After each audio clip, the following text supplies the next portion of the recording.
Hey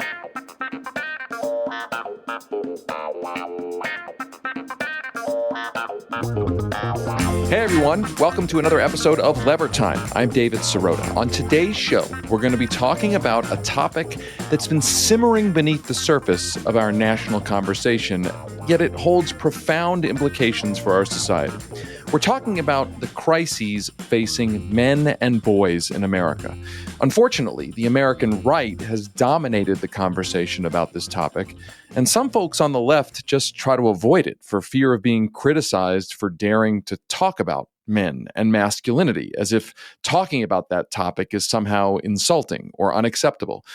I think it's immoral to avoid such an important topic, so my guest today is going to be the author of the fascinating new book called Of Boys and Men: Why the Modern Male is Struggling, Why It Matters, and What to Do About It.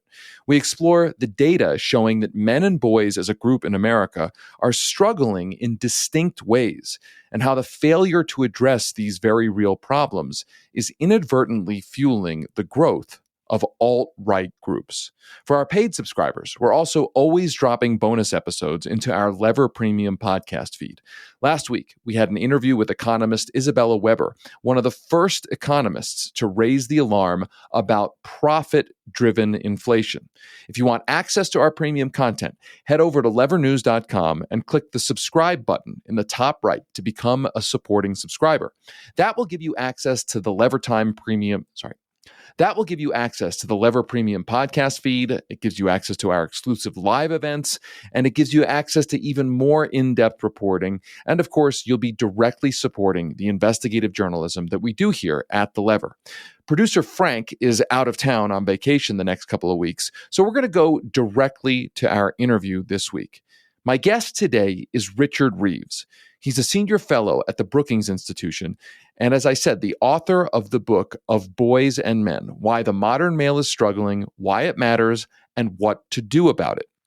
We explore the rapid reshaping of the concept of masculinity and how the issue is being manipulated by the likes of politicians like Josh Hawley and Ted Cruz, and how masculinity as an issue is being used as a recruiting tool for alt-right groups. Richard Reeves emphasizes the importance of addressing these issues without sidelining other marginalized groups. As he says, quote, "Problems that are not addressed become grievances, and grievances are exploited." That's something worth thinking about. Hey, Richard, thanks so much for joining us. Hey, thanks for having me on. So it's such an important topic, and your book is really fascinating. It's called Of Boys and Men: Why the Modern Male is Struggling, Why It Matters, and What to Do About It. It details how economic and social changes of recent decades have diminished specifically the lives of men. So that's a good place to start.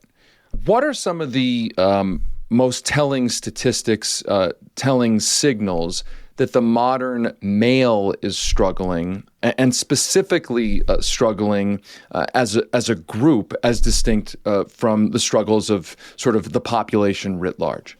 Sure. Well, as it's you, David, let's start with the economy and the labor market, where the well-told story about wage stagnation is particularly acute for men. So the fact that most American men earned less in 2019 than most American men did in 1979. That's a non-trivial economic, and I would argue, therefore, cultural and social fact. So wage stagnation for most men. Now, of course, it's also true that wages didn't grow that quickly for working class women by comparison to other women, but they did grow across the board. So women's wages did grow across the board, just faster at the top than at the bottom, whereas for men you actually saw wage stagnation. And what that means is that the only reason that middle class American households saw any rise in their household incomes at all over that period was because of women, was women's work, women's wages. If anything, men's economic contribution became tilted slightly negative over that time period, right? So, and again, I think that's all kinds of downstream consequences. And then if we turn to something like education, what we see is that here I'm talking kind of more of a relative story than an absolute story, but a massive overtaking of girls and women of men, such that there's now a bigger gender gap in education today than there was in 1972. So on college campuses, for example, women are further ahead of men now than men were ahead of women when we passed Title IX in 1972. So that may or may not matter. And then the last thing, we obviously can get into these, but some of the consequences for that are difficulty around family formation and deaths of despair. So there's been lots of discussion of deaths of despair, which is from suicide, alcohol, drugs, but maybe a little bit less attention to the fact that men are at least 3 times higher risk of one of those deaths of despair than women are. So deaths of despair is largely a male, and I would again say largely a working class male problem. So on the wage stagnation question, there's something I want to go into on that, which is to say that there has been a gender wage gap for a very long time. Are you saying what we've seen, let's just use that as an example, that what we've seen is that not only has the gender wage gap somewhat closed, although it's not closed, but it has somewhat narrowed, not just because women's wages are going up, but also because men's wages have stagnated or actually dropped. I mean, I guess what I'm trying to get at here is that what we're seeing is not just a natural narrowing where men's wages continue to rise from the 1970s, which didn't happen, and women's wages rise faster to close that gap, but actually this is men's wages going down. And what I'm trying to get at here is the alternate history could be a history of rising tides lifts all boats. I mean, I kind of hate that term, but there is an alternate history where everything is actually improving for both men and women. It just improves more quickly for women to deal with historic disparities. But is what you're saying that is, for instance, on that set of issues, that's not happening? That actually it's actually kind of a negative story for men? Yeah, on wages specifically, and it's really important to be clear what's true about some statistics might not be true of others. So this not going to be true of education, for example. But in terms of earnings, yes. So the typical way in which the gender pay gap is measured is at the median. So when people hear, so it's 82, 83 cents in the dollar that women earn versus men, what's being referred to there is median. And one reason, not the main reason why the gender pay gap has narrowed over the last few decades is that women's wages have risen quite sharply at the median, 30-something% or more. But part of it is because male wages have dropped at the median.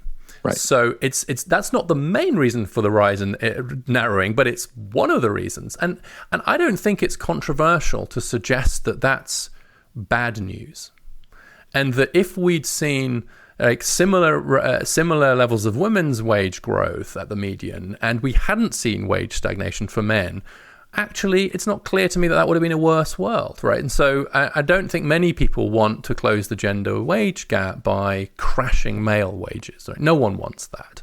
So it's an important thing to note. But it is also, and I know this is an issue you're very interested in, David, like at the top of the distribution, men and women have seen rising wages. Now, women even faster than men, but up towards that 80th percentile, 90th percentile, women have seen faster wage growth, but both men and women have seen it. So what's my overall understanding of these trends in the labor market over the last few decades is that we've seen a narrowing of the gender wage gap for the reasons we just discussed, and a sharp widening of the class wage gap. Right, so you're seeing they're pulling in different directions. So the gap between the median and the top has gotten much wider, but the gap between men and women at each level has gotten narrower, and that's why you have to think about both. So I want to ask about the maleness part of this. In looking across wages, jobs, education levels, et cetera, healthcare, deaths of despair. How much of this, what we might call male malaise, is really related to maleness, however we define that, rather than other individual factors like economic inequality, geography, again, education, right? Like, how do we narrow in on, I guess, first and foremost, what is maleness other than a biological state, but how do we really narrow in on this as a problem of maleness, or at least a problem where the factor at issue, the germane factor, is is maleness.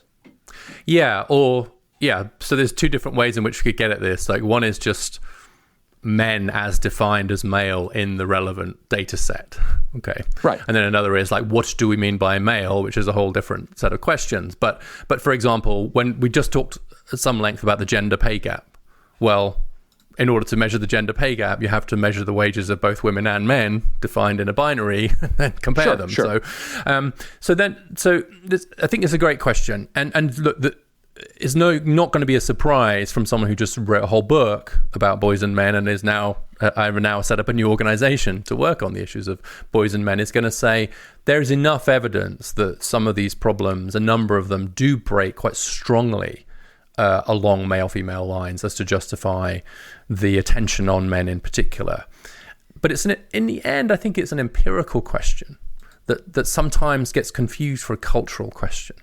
And so these debates about sort of wither masculinity, which have been going on forever, as far as I can tell, like, they don't excite me as much as the fact that the male suicide rate is 4 times higher than the female suicide rate, has risen by 25% in the last decade, and rose very sharply between 2020 and 2021, 8% for young men alone.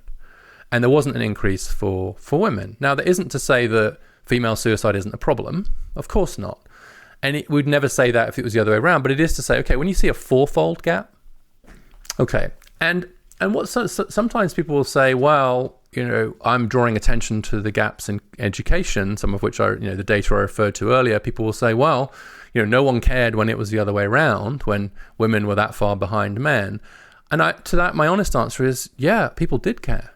And we did a whole bunch of stuff about it, and quite rightly too.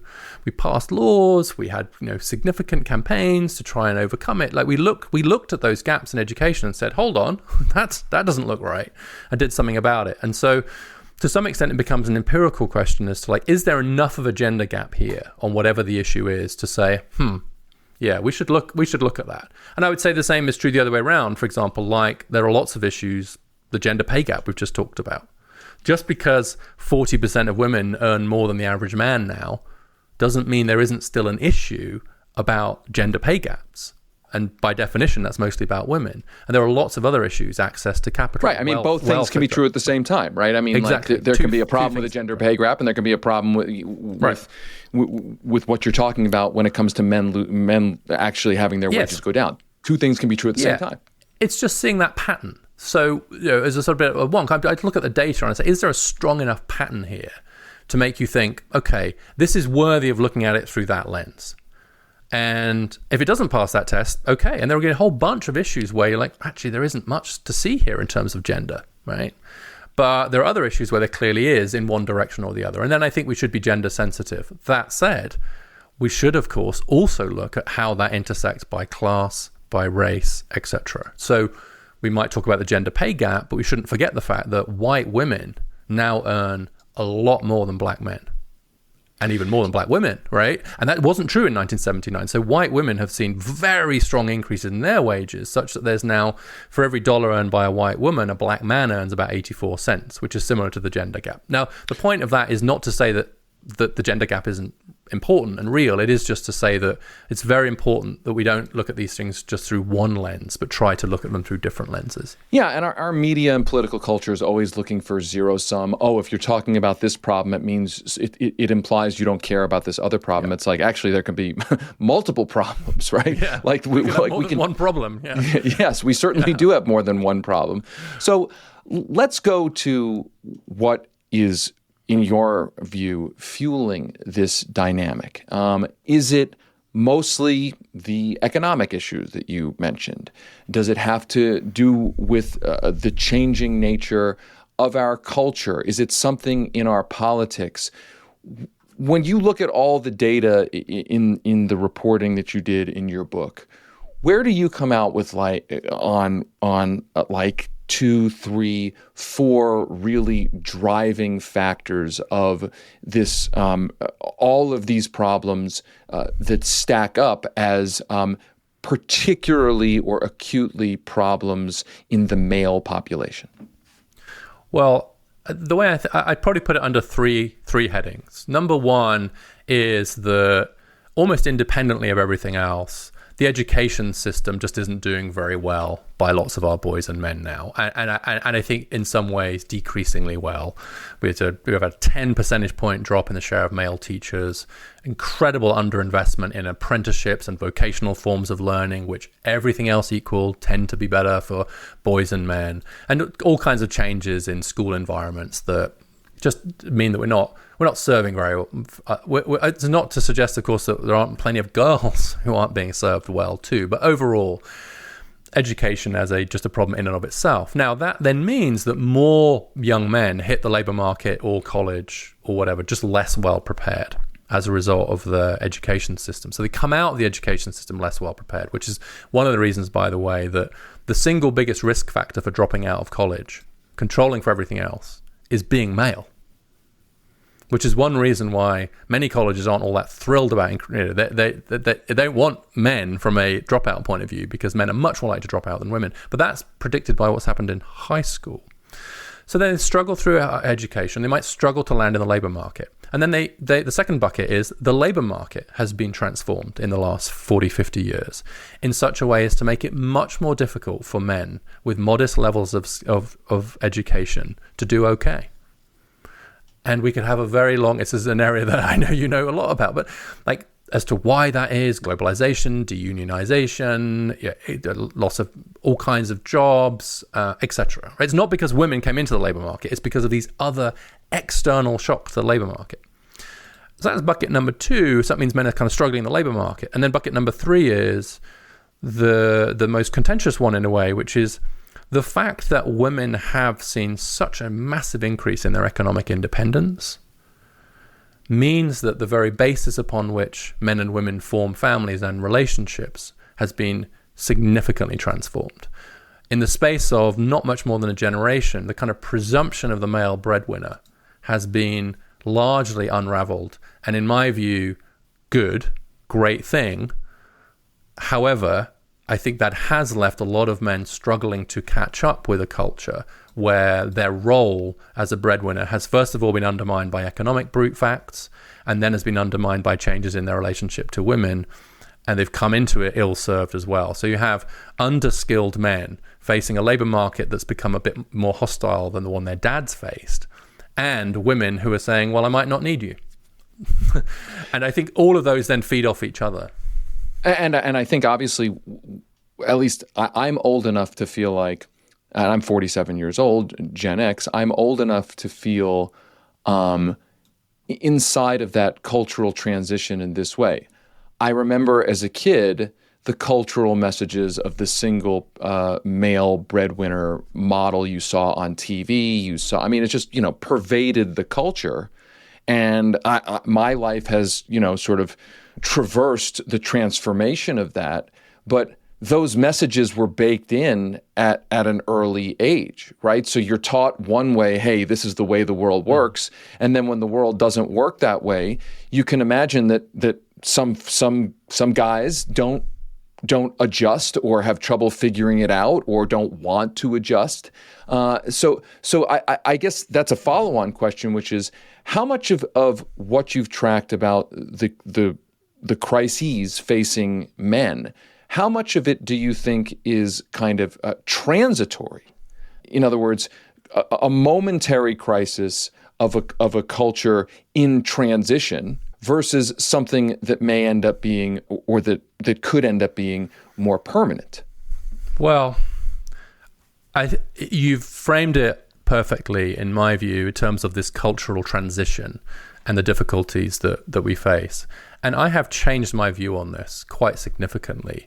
And my change in view is really what's led me to be so deeply involved in these issues. I used to have the view that it was a transition, that there was this role for men. Inevitably, that was going to change as a result of the women's movement and feminism. Good thing too. It was probably going to take a while for kind of men to get their head around this and start becoming stay-at-home dads more, doing more female roles. There was that we're going to desegregate both ways, but it would take time. But it would happen. And if I'm being and you'd have honest, you'd have like your old uncle who like can't adjust and is like cranky. But ultimately that would age out and we'd be in like a new paradigm. we'd kind of get with the program. Right, and honestly, I think for those of us who had economic power still, that transition has been easier. I think equality here, I mean gender equality, has been easier for the affluent because upper middle class men are actually still doing pretty well economically, and they're figuring out new ways to be in new relationships with their partners, which are much more egalitarian. Now, it doesn't mean that even we, and I think I can say we in this context, don't have some adjusting to do, but by God, is it easier when you're coming into that with economic resources and skills and education. And if I'm being honest, I used to probably be quite judgmental of the men who were struggling with the transition. I would, if not literally, then metaphorically be rolling my eyes at them and saying, come on, guys, just get with the program. Like, yes, sorry, patriarchy's gone. You don't get over that role anymore. Exactly, get over it was exactly my thought process. Yeah.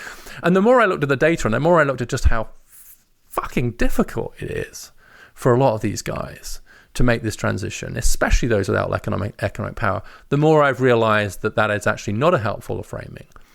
And I actually see, if anything, something of a growing backlash. I see to some extent a potential for going backwards on some of these issues, because I think there's been too much eye rolling and too much get over it, guys, and not enough constructive, compassionate help to men. We have basically folded our arms and said, come on, get over it. Yeah, feminism, good. Tough shit, guys. Patriarchy's gone. But meanwhile, yeah, sorry your jobs are gone. Yeah, sorry the education system sucks. And, sorry that you don't really know what to do with yourself anymore. And, sorry that masculinity itself seems to be a little bit of a contested idea anyway. But get over it. Get with the program. And that get with the program message has actually, I think, driven a lot of men the other way.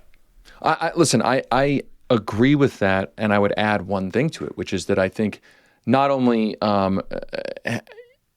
does it create conditions for a backlash, but there are obviously opportunists who want to use those feelings of loss for their own political goals, right? I mean, the whole politics around masculinity to use the reality that you've laid out and then use it for a particular, in my view, conservative right-wing political agenda to foment those feelings of backlash, I think adds to the possibility that this isn't transitory, that this is something that needs to be addressed because it could end up being systemic and permanent. So that gets to a topic that's I think really difficult to talk about, but I think is worth bringing into this conversation, which is so-called wokeness. Now, I put that in air quotes because people define that all sort of differently, but I want to get at this question,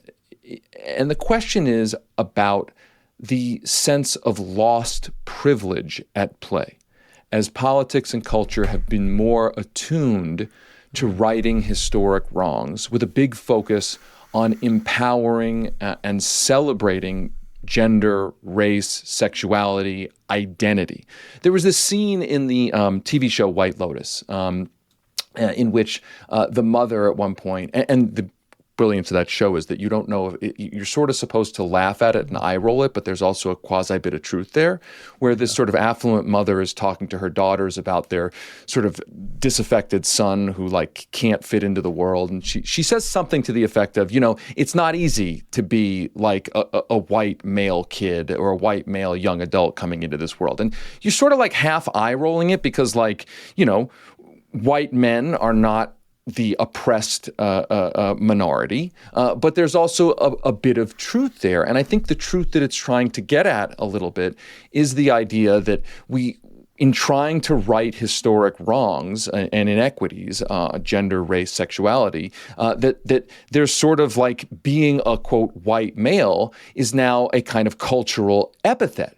That the idea in our politics, in a lot of ways, a conversation ender can be, oh, well, your position just proves that you're just a white man being evil because you're a white man. So I guess all of that is prefaced to get to the question of how much do you think the male malaise, the crises facing men have to do with the perception that men are portrayed as the problem, that maleness, masculinity is bad, and that people are being judged based on their gender and ruled by the culture guilty before innocent. Let me start with a bargain that I would be willing to strike with anybody that's listening to this conversation, which is if we could agree to stop the use of the word toxic in relation to masculinity in exchange for stopping the use of the word woke, I think the world would be a lot better. How about we just agree to drop both those terms? Let's just because I think they're both incredibly unhelpful. Yes. And it does speak a bit to my answer, which is this is back to where you started about two thoughts at once, not zero sum, which is that if there are real problems that a group of people are facing, in this case, say, men, like working class white men are the ones at the most risk of a death of despair, for example, or a suicide, right? And so in that case, just empirically, that's actually the group who are least privileged on that measure, right? Mm-hmm. Now, it doesn't mean that there aren't other measures that go the other way, but when you're looking for patterns like that, it's important to point out where that's true. And failing to do that, failing to acknowledge the real problems that one group might have, doesn't actually make them more likely to be invited into your conversation about the problems faced by another group. It makes them less likely. Mm-hmm. So I think that denying by definition that boys and men could be having real problems, or especially white men could be having real problems, by denying that as a possibility in this zero-sum way, that actually doesn't recruit men or white men to the progressive cause for other groups. It just makes them feel like, oh, well, in that case, I've got to choose, and I'm going to look after myself. And that does become a recruiting sergeant for the alt-right, for those who are saying, you know what, you do have problems. And they, the mainstream, etc., don't care about those problems. So come to me. So problems that are not addressed become grievances, and grievances are exploited. The way to stop them becoming grievances, in my view, is not to say, well, there's no problem. Is not to deny that there's a problem. It is to say, yes, there's a problem. And that's why all of us boring, responsible people are talking about it and doing something about it. If you don't address it, it becomes a grievance. And so I think in some ways, for understandable reasons, the cause of other historically disadvantaged groups is being ill-served by a failure to acknowledge those problems that do exist for boys and men, including for white boys and men. And I completely agree. And having worked in the Democratic primary in 2020, and having previously worked in Democratic campaigns, I mean, I can tell you, especially in 2020, that there was this undercurrent of, if you're speaking to the white working class, or have a message even that sort of is inclusive of the white working class inside of a Democratic primary environment, you run the risk of being accused of being insensitive to the inequities facing women, racial minorities, religious minorities, et cetera, et cetera. It goes back to this zero-sum idea. And I remember, everyone who's listening to this knows I worked for Bernie Sanders, and it was kind of surprising, but also unsurprising that the sort of the rise of identity politics has made it more controversial to speak to these problems, even if they are, as you say, empirical, right? I mean, these are problems, whether you want to pretend, not acknowledge them or not. I mean, they are problems. But that brings me to this part of this conversation I want to get to, playing devil's advocate, because I want to hear your response to them. What would you say, for instance, to someone who says, listening to this conversation, hey, guys, under our current patriarchal society, men are not the victims, even if everything you've just said is true. Men are not the victims. Overall, men still hold most, or at least much of the power, including most of the economic and social advantages. Even if I, as a devil's advocate, stipulate all of the stats that you've said, the question of focus, yes, they are problems, but we can't really, as a society, walk and chew gum, and that most of the focus should be on the other iniquities, especially the historic iniquities that continue to be with us today. What do you say to that? Well, the first thing I would say is that many of those historic iniquities are based around ethnicity and race. And so I'm very concerned about what's happening to black boys and men, for example.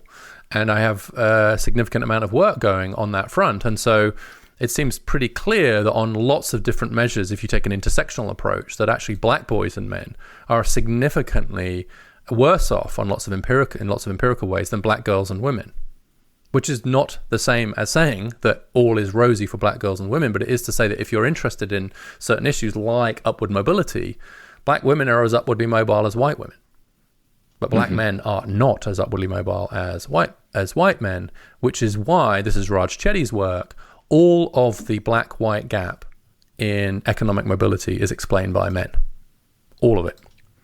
Wow. Right. And so that's intersectionality applied in a serious way, which is if you're really worried about the black-white gap on lots of these fronts, then you are required to worry about black boys and black men. So that's the first thing I would say, is that lots of those historic disadvantages do intersect. Now, as far as gender is concerned, again, I think just depends where you're looking and whether you're allowed to look in two places at once. So I've done a bit of work on the underrepresentation of women in US politics.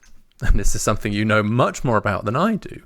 But only 25% of members of Congress are women. Never a female president, etc. I mean, the US is a real bad case when it comes to gender representation in politics. Terrible.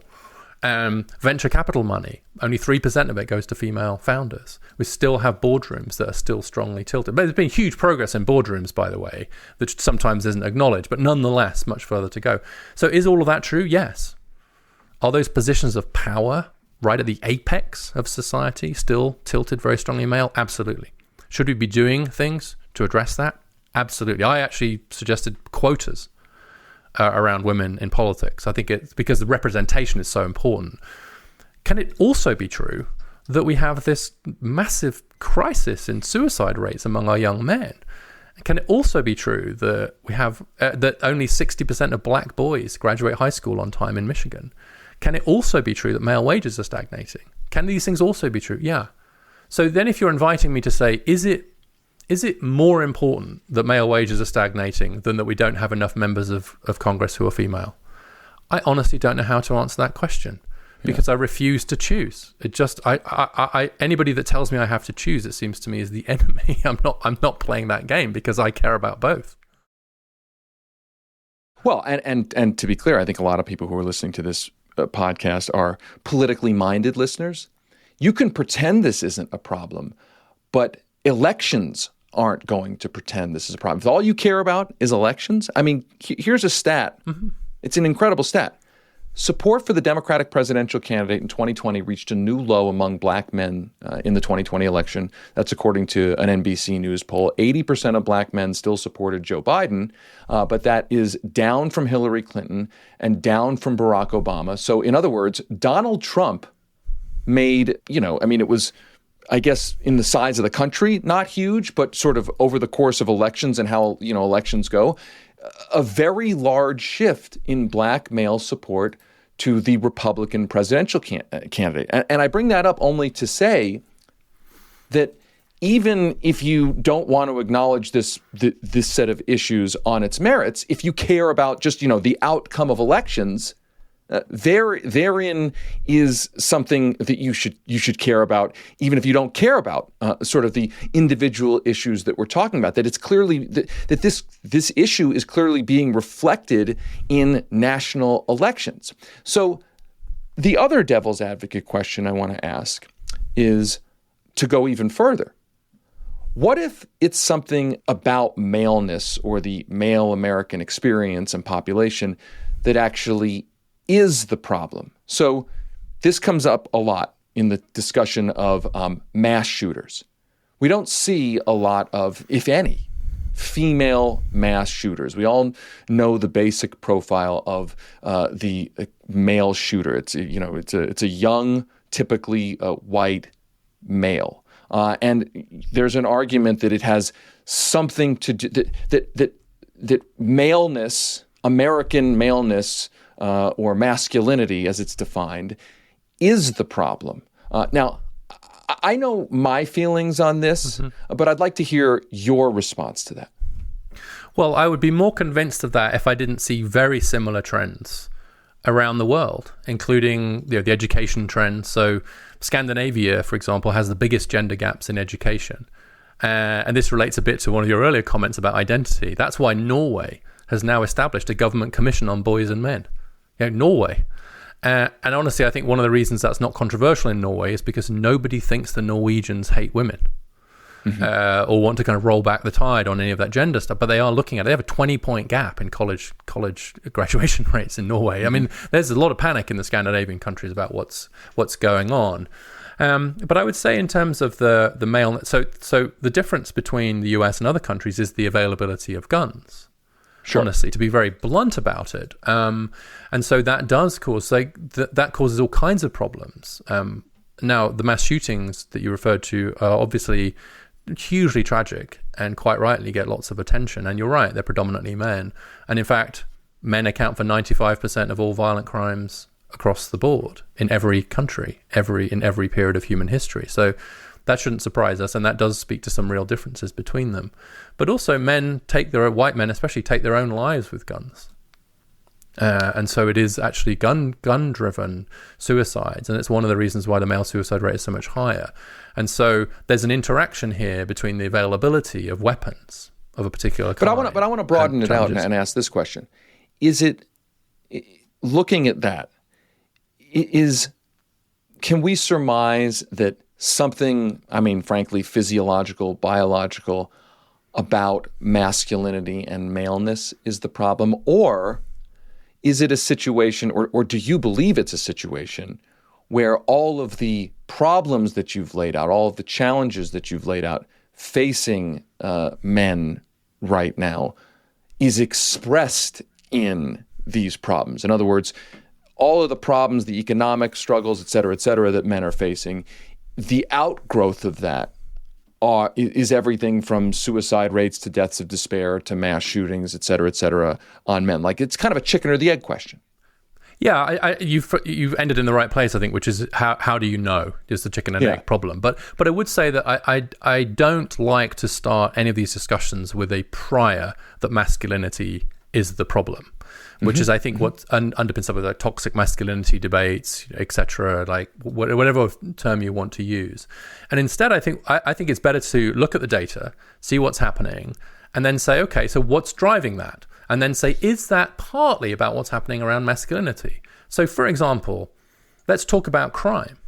Right? Men account for the overwhelming amount of violent crime. Men are more innately, and I'll use that word, innately predisposed towards being violent or being aggressive. Right? That is just one of those facts which I really think you have to be deeply committed to the blank slate, everything socialized view of human nature, given that it's always been true. But it's also true that until the last couple of years, violent crime rates had almost halved in the US in just 30 years. It's also true that violent crime rates are much lower in some countries than in other countries that neighbor each other. All right. So are men violent? Are men more aggressive? Yeah. Is there anything predetermined about that? No. And in fact, culture is what determines the expression of that aggression or violence, or the non-expression of it. So what frustrates me about a lot of these debates about masculinity, is it biological, is it cultural, etc. And here I'm going further and way beyond what you said, David. So I apologize, I'm not answering that bit of it directly, but it's not that acknowledging there are natural differences makes culture less important. It makes it more important, because culture determines how those things are expressed. Is it good or bad that men are on average more risk-taking? Answer, yes, it is good and it is bad. And whether it's more good or bad will determine which activities we promote and which we don't. So that's a great segue to a discussion of the creation of culture. in the past several years, we've seen right-wing politicians like Josh Hawley, Ted Cruz, talk about the so-called attack on masculinity. We've seen, YouTubers whose entire business model seem to be repackaging and selling one version of masculinity. We've seen gun marketing, I'm just pulling that out of a hat, intertwined with all sorts of insane messages about masculinity, trying to kind of fuse self-perception of masculinity with the idea of buying weapons, owning weapons, shooting weapons. Why do you think these messages have become so effective? And the arguably more important question as part of this is, what do you think would be a more constructive counter-narrative and counter-programming to those kinds of messages?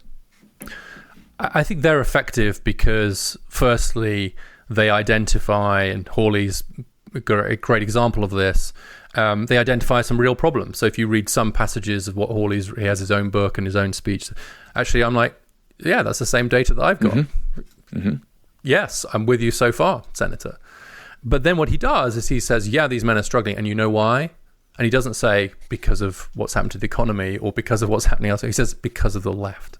Because the left is obsessed with toxic masculinity and birthing people and etc. The left hates masculinity. The left hates men. The left would rather have a world where we got rid of men. And he can find enough examples of some crazy stuff on the left. Just it's a straw woman that he creates in his, but he says it's feminism's fault, etc. And so if you're feeling pissed off, if you're struggling as a man, I hear you. It's their fault. Vote for me. Do I have any policy prescriptions? No. Because I'm a culture warrior, and so don't need to actually be able to do anything about that. But he's channeled it, and what he and what others do is that they successfully wrap together these real anxieties that a lot of men feel, or women feel on behalf of the men in their lives, I should add, and says, yeah, and that's also about the Second Amendment, and that's also about Americanism, that's also about religion. And so it gets wrapped up into this sense of like being a real Christian American white man, right? And masculinity, so Hawley says it's the tip of the spear of the left's attack against America. I don't think that's even plausibly true, although I have lots of criticisms of the left, but I know why he's doing that, because it's visceral. It gets to this really kind of, and then you can attach a bunch of other things to that visceral sense of your identity as a man being under attack. And by the way, that doesn't only work with Christian white men, although I've just mentioned them. You gave the stats about black men, and I was very struck by a poll which found that while half of American men now agree that today men are sometimes criticized just for acting like men, that's the quote in the survey, black men are more likely to say that's true. And so and as for a more positive response, it would be to say, we get it, here are a bunch of problems. So for example, would it be a terrible idea to have an Office of Men's Health focused on issues around suicide and male mental health? And we have 7 offices of women's health. I think that wouldn't be a bad thing. Would it be a good idea if CDC recognized the suicide gap facing men and had some work around that? At least I don't think that would be a terrible idea. Would it be a terrible idea to have a recruitment drive for male teachers? We have a massive recruitment drive for women into STEM, and most recently women into construction. I'm here for that. But what about the fact that we have, just emptied out not only education but social work and psychology of men? Why not just do some of that stuff? And then if you have an infrastructure bill that will create jobs largely for men, 2/3 male, 2/3 of the jobs in the infrastructure bill will go to men. Actually, black men as much as white men, and Hispanic men a little bit more because they're so represented in the construction industry. Don't hide from that fact, as the administration does when they're challenged on it. Own it. Make it a feature, not a bug, and just say, here are all the things we're doing on behalf of women. There's lots more to do for women. But you know what? The fact that this bill is actually the first piece of legislation for a long time that will specifically help working class men of all races and ethnicities, I'm proud of that as a Democrat, because working class men have had it pretty rough for the last few years. Why not say that? And simple things like that, I believe, would take the wind out of the sails of the attack from the right. The silence on these issues from the left just creates this huge political opening for the right, and they're seizing it. Josh Hawley is many things, but stupid is not one of them.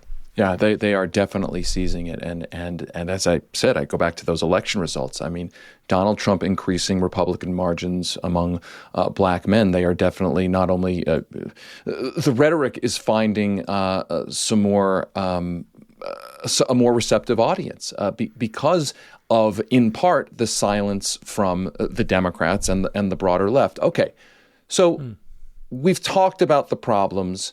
You've mentioned a few solutions in the political governmental realm. And I want to add one thing because we just had him on our podcast. We did have Senator Chris Murphy on our podcast who, as far as I can tell, is one of the few people who's talking about this, or at least adjacent to this, with his legislative proposals on loneliness.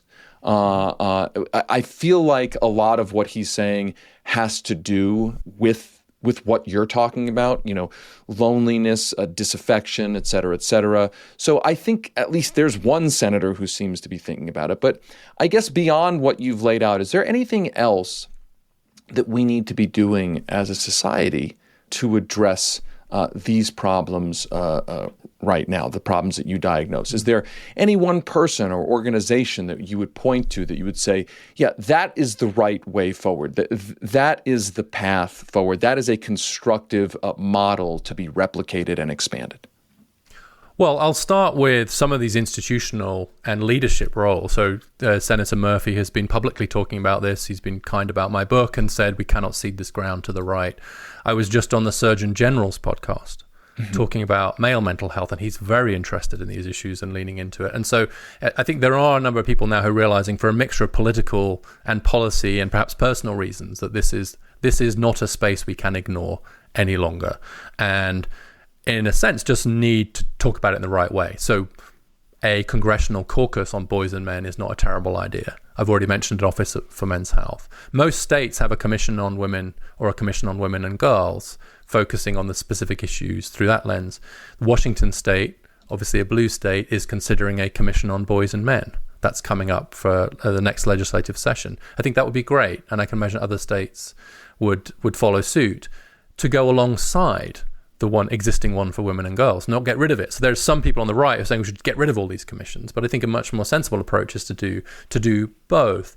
And then in terms of actual policy, I've mentioned a couple of these in passing, but I do think a massive recruitment drive of male teachers is long overdue. When it's 23% and falling every year, I really start to worry you're at a tipping point where teaching just becomes something that fewer and fewer men want to do.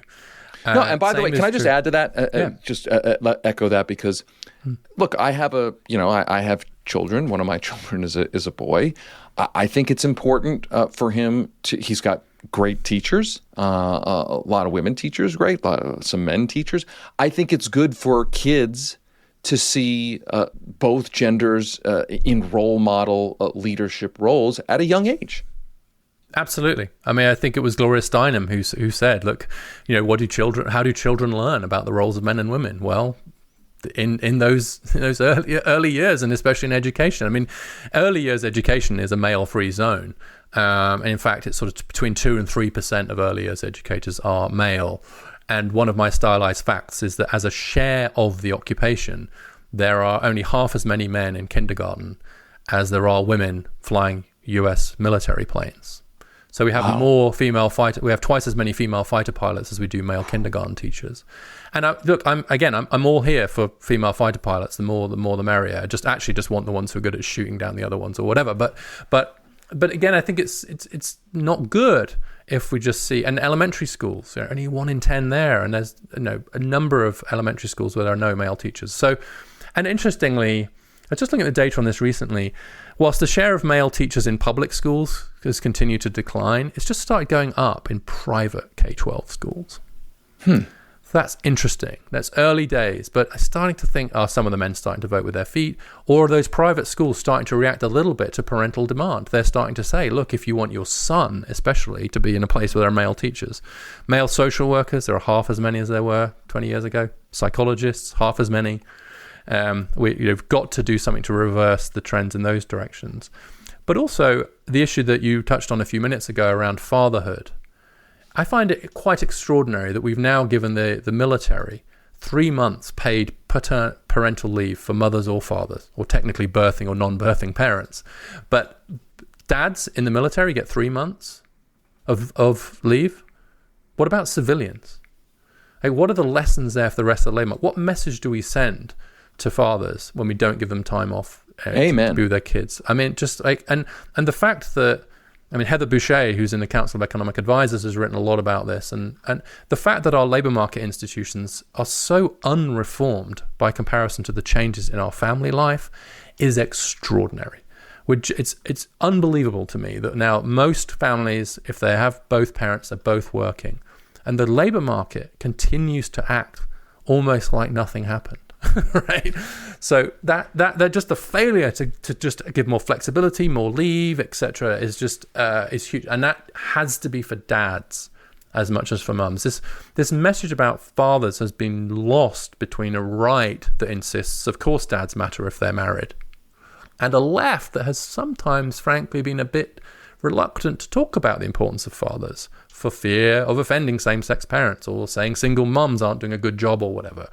And that's just crazy talk, right? Dads do matter. And I think if we can't have we need a politics of fatherhood.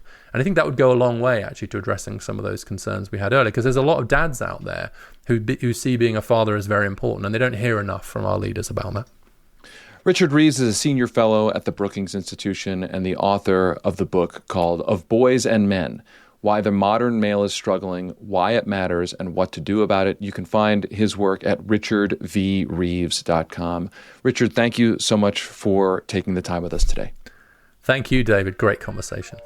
That's it for today's show. As a reminder, our paid subscribers who get Lever Time Premium, you get to hear our interview earlier this week with economist Isabella Weber, one of the first economists to raise the alarm about profit-driven inflation. To listen to Lever Time Premium, just head over to levernews.com to become a supporting subscriber. When you do, you get access to all of the Lever's premium content, including our weekly newsletters and our live events. And that's all for just $8 a month or $70 for the year. One last favor. Please be sure to like, subscribe, and write a review for Lever Time on your favorite podcast app. The app you are listening to right now, take 10 seconds and give us a positive review in that app. And make sure to check out all of the incredible reporting our team has been doing over at levernews.com. Until next time, I'm David Sirota. Rock the boat. The Lever Time Podcast is a production of The Lever and the Lever Podcast Network. It's hosted by me, David Sirota. Our producer is Frank Capello, with help from Lever producer Jared Jacang Mayer.